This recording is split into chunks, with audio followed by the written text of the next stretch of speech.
అంటే భగవంత్ కేసరి ఒక ఫిల్మ్ బాగా ప్రొజెక్ట్ అయింది ఎమోషన్ విషయం, మిగిలిన ఎంటర్టైనర్స్ గా చూస్తున్నారు తప్పితే they are not looking into the. అదే దాంట్లో ఏమైపోయిందంటే మెజారిటీ పార్ట్ ఎంటర్టైన్మెంట్ ఉండటం వల్ల, కామెడీ ఉండటం వల్ల.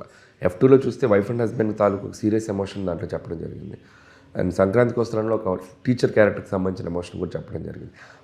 బట్ ఓవరాల్గా ఏంటంటే ఏది మనం కోటెడ్గా ఎక్కువ ఇంపాక్ట్గా చెప్తాం, ఆడియన్స్కి అది ఎక్కువగా బ్లెండ్ అవుతుంది. So genre it self entertainment genre కాబట్టి అదే గుర్తుంటుంది. బట్ దాంట్లో ఉన్న ఒక ఎమోషనల్ స్టోరీ డ్రివెన్ ఉంటే అవి నెక్స్ట్ లెవెల్కి వెళ్తాయి సినిమాలు. సో ఆ కథ ఎమోషన్ అనేది సినిమాలో లేకపోతే ఆ సినిమా నెక్స్ట్ లెవెల్కి వెళ్ళడానికి ఆస్కారం తక్కువ ఉంటుందని నేను బిలీవ్ చేస్తాను. అందుకే ప్రతి సినిమాలో సంక్రాంతికి వస్తున్న మీరు మాస్టర్ ఎపిసోడ్ తీసేసి చూడండి, what is the purpose of the film.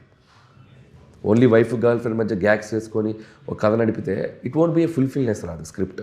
So కథ అనేది audience least expectation, we should give that and play in that space. మీకు ఏం కావాలో దాని మీద ప్లే చేయాలని నేను బలంగా బిలీవ్ చేస్తాను. అందుకే చిన్నదో పెద్దదో నేను ఒక కథ చెప్పడానికి ట్రై చేస్తాను.